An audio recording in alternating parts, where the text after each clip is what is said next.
Good day, welcome back to Portland Meadows Racing Live Track. Handicap Matt Jugich joining you once again, looking for our Pick 4 ticket here on this Sunday afternoon card, October 14th.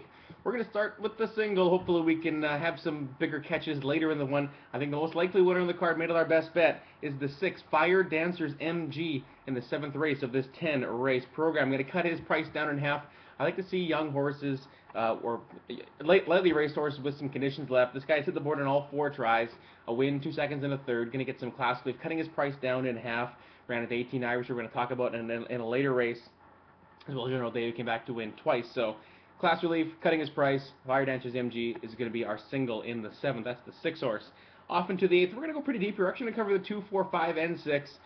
I really wanted to pull the trigger and just use the 2. I figured we had some extra room to spend with the single of Fire Dancers MG. I think Allure Girl, the 2 horse, is going to get back to a better distance for her after some sprint tries.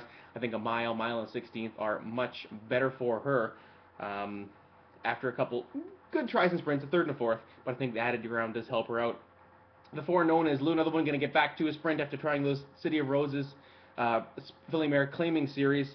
Does have a win at a mile. I think it's a little more tactical going this far. Doesn't have to be as far back. Tends to drift back in sprint races. Might be able to keep touch with the field there. The 5 Notes of Freedom, running late like a horse who wants to go longer. Hasn't gone this far yet. Has gone a mile and 70 yards. So don't be too concerned about the 0 in the distance column. And the 6 Scarlet's Mark, actually going to get back with females here for the first time after trying males in her last 2, as well as open males. So pretty tough task was set forth there. I think this is a much better spot for, of course, 2 wins, 3 seconds, and 2/3 going a flat mile for Scarlet's Mark. Off into the 9th race, we're going to go 3 deep, the 1, the 3, and the 5. Of course, we're talking about the 3, 18 Irish with the Fire Dancers MG. If he comes back to roll, I think we're going to feel pretty good about our pick here in 18 Irish. This guy's been at his best when he's been offered for a price tag. Throw out those allowance races and the stakes try. This guy's been right there in all of his tries. The 1 Snowbound Hero coming up to a big race, I think. Good 3rds in his last 2. Probably can improve a little bit further. I guess the big wild card here is going to be the 5 Meridian's Comet. Been away from the races since December, so it's almost a year on the sidelines here. Did take a couple tries to get that first win. Has been working well over the surface, but there has been some gaps in those works, so it doesn't want to cover it. I don't think it's one to single is Meridian's Comet. Into the last race, we're going to go 2 deep.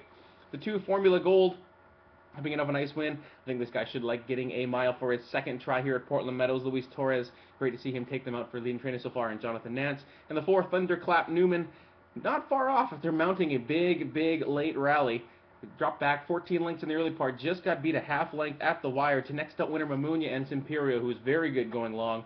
I think the drop down to the non-2 of the year company should help after taking on open foes last out. So that's the 6 with the 2, 4, 5, and 6 with the 3 and the 5 with the 1, 3, and 5 with the 2 and the 4. $24 gets you in for that pick 4. Let's get lucky.